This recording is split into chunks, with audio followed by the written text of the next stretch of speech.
for landed property, we basically use 4 frameworks for us to make decisions. The first one is that we always follow this step-by-step process whereby we look at district, enclave, then we look at the DNA of the landed in order to determine what price does it make sense for us to enter, what is the price for us to walk away, right?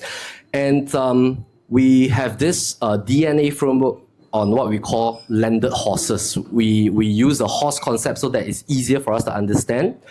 There are some houses that are generically very good DNA, all right? That means just the house itself, the plot, the direction of the house, the location, just in terms of what is around the landed by itself is good DNA. There are some houses with poorer DNA. For example, road facing, substation, cross junction facing, or maybe, for example, like let's say if the house, you happen to be in the position whereby everybody's sort of like sewage pipe flows into your portion and you have a lot of manholes and stuff like that. So there's different types of houses.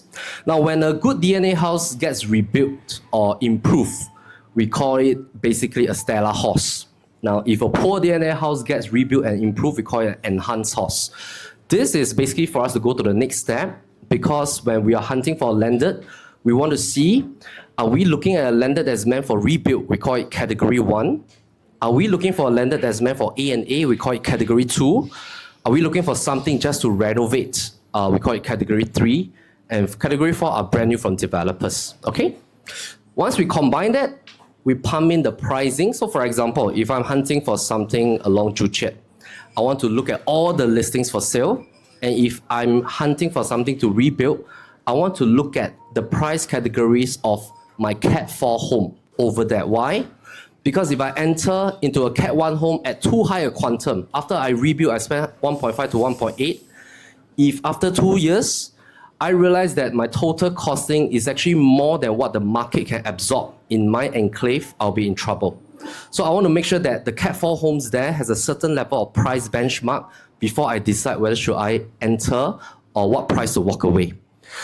So once we combine that, we pump in the pricing of all the listings for sale, then we compare and make a decision. So just to give an example, like for example, recently George did a consult for one of his clients. This is the level of detail that we go through. He will look at the houses. Basically, he will look at the sort of like total investment needed, land PSF, BR PSF, and he will mark the category. That means, is this Cat 1, Cat 2, and what is the DNA of the home as well. So after we compare that in detail, then we make a decision on what price to enter. So this is just an example on the level of homework that usually our consultants do for our clients when they were hunting for a lender on the ground.